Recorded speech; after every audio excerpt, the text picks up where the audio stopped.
Bonjour à tous, on se retrouve aujourd'hui pour voir ensemble combien ça coûte d'avoir un chien.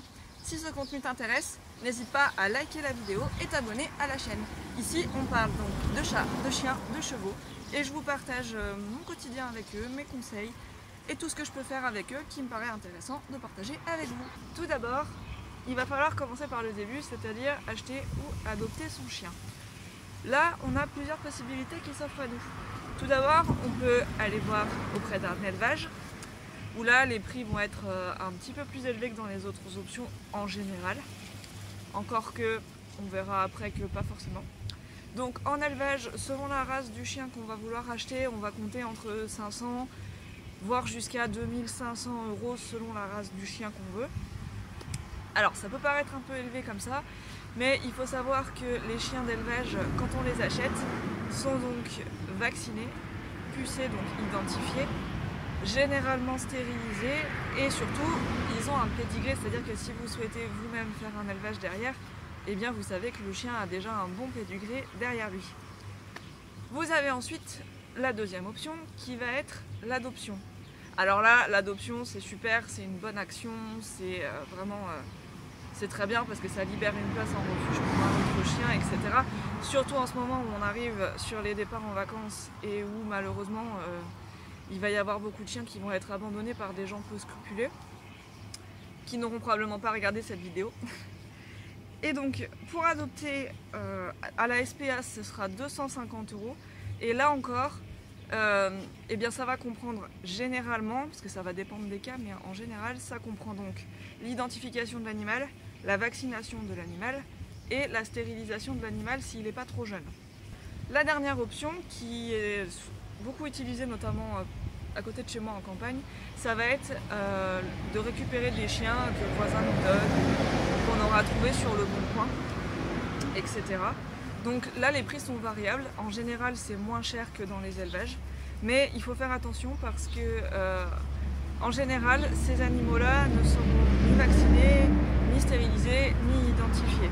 Donc potentiellement vous allez les payer moins cher à l'achat, mais derrière il faudra rajouter les coûts de stérilisation, de vaccination, d'identification de l'animal. Pour la deuxième partie, on va donc parler ensuite des soins courants et des frais fixes par année que vous allez avoir. Donc en premier lieu, on va avoir un vaccin annuel qui en moyenne coûte 50 € par animal.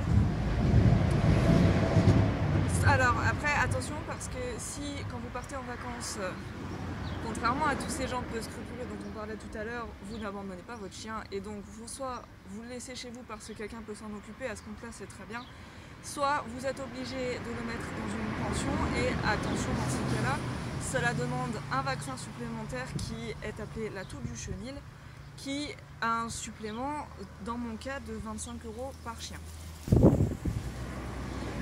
Ensuite, à ça on va ajouter les antiparasitaires. Je vais prendre pour l'exemple le Bravecto, que je donne donc à Falco. Il est efficace 12 semaines et un cachet coûte en moyenne 40 €. À ceci je vais rajouter donc les vermifuges. Donc c'est une quinzaine d'euros à faire 3-4 fois par an, voire plus quand vous voyez que votre animal a des vers. Et enfin, évidemment, ces animaux-là, ils mangent et ils boivent. Donc il va falloir rajouter le coût en eau, qui est assez difficile à vous donner, et le coût en alimentation. Donc moi, pour 2 chiens âgés, puisque Falco n'est plus tout jeune, je lui donne de l'alimentation spéciale chien senior, que j'achète en grande surface. Par mois, ça me revient à peu près à 40 € de nourriture. Mais attention, ce budget-là, ça correspond à mon cas, ce ne sera pas forcément le vôtre. Si vous achetez la nourriture donc, en vétérinaire, elle vous coûtera beaucoup plus cher. Mais dans certains cas, on n'a pas le choix, on est obligé de l'acheter au vétérinaire ou en animalerie. Voilà. Ensuite, à tout cela se rajoutent les petits frais courants. Par exemple, je les sors beaucoup en balade. Et bien, comme je suis quelqu'un de propre, je ramasse leurs déjections, donc il faut rajouter les sacs à déjection, voilà, qu'on achète tous les mois, ce genre de choses. Et voilà.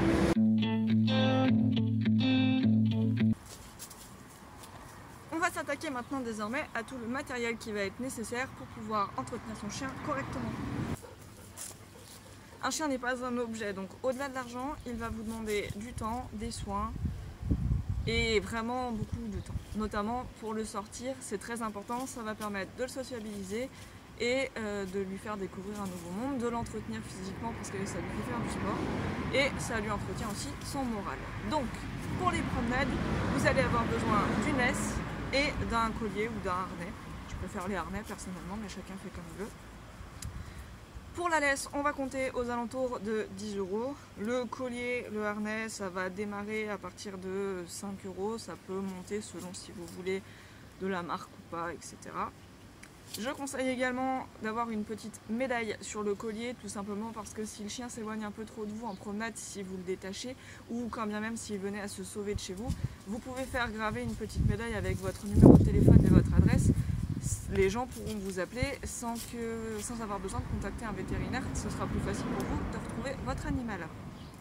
Ces médailles-là, on peut en avoir à partir de 5 €. Les prix peuvent monter, il n'y a pas vraiment de prix réglementaire pour ce genre de médaille. Tout dépend de ce que vous voulez. Ensuite, une fois que vous êtes rentré de balade, il y a tout le matériel qui va concerner la maison. Alors, selon si votre chien vit en extérieur ou pas, a accès à l'extérieur ou pas, vous aurez besoin éventuellement d'une niche. Pour moi, personnellement, les chiens ont une niche qu'on a construite nous-mêmes, qu'on a isolée puisque les chiens passent quand même beaucoup de temps dehors. Donc il faut compter aux alentours des 60 €. À partir de 60 €, on peut avoir une niche. Attention, celle-ci ne sera pas isolée, sauf si vous la faites vous-même. Si vous voulez une niche vraiment isolée, les prix vont beaucoup monter. On peut monter jusqu'à 200 € la niche. Mais encore une fois, si votre chien passe une partie du temps à l'extérieur, c'est important qu'il puisse se mettre à l'abri. Ensuite, votre chien va avoir besoin d'équipement pour se reposer. Alors certes, il peut se coucher par terre comme ça, mais ce sera quand même plus confortable pour lui s'il a une caisse. Pour une caisse, il faut compter entre 5 et 20 € ou un coussin. Et là encore, selon où vous l'achetez, ça va commencer à 5 € et ça peut monter jusqu'à 50-60 € le coussin. Enfin, pour la voiture, vous allez avoir besoin de soit la grille qu'on fixe au coffre. Et à ce moment-là, selon le modèle de voiture, les prix seront très différents. Donc je ne peux pas trop donner un ordre de prix. Sinon, vous pouvez avoir une caisse de transport.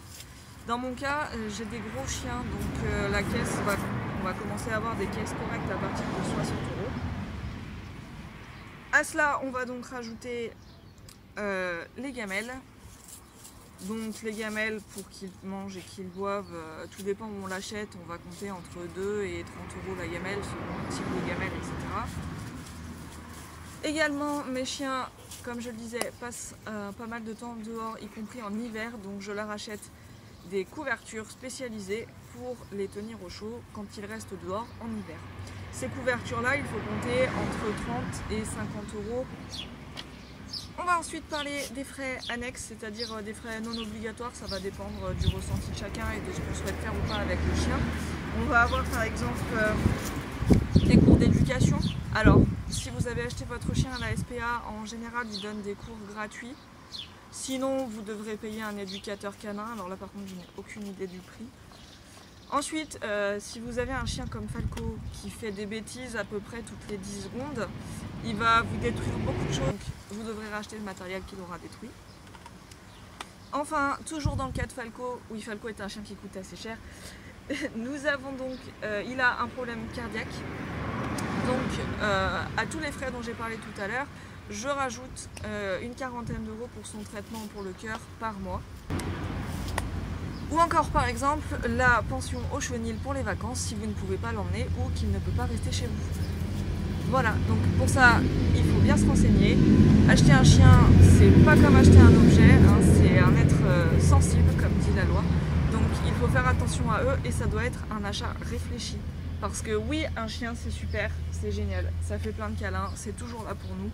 Mais il faut qu'on soit là pour eux nous aussi et il faut qu'on puisse les entretenir correctement.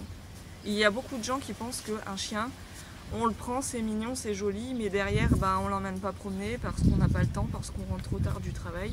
Ou derrière, finalement, il fait plus de bêtises que ce qu'on pensait, ou on pensait pas qu'il nous coûterait aussi cher, donc on s'en débarrasse. Sauf que le chien, lui, il est attaché à vous, et il vous a pas demandé de le récupérer ou de l'acheter. Le chien, lui, il est là parce que vous l'avez pris, et c'est à vous d'en assumer les conséquences. Voilà. Sur ce, j'espère que cette vidéo vous aura plu, et moi je vous dis à très bientôt pour une prochaine vidéo. Salut!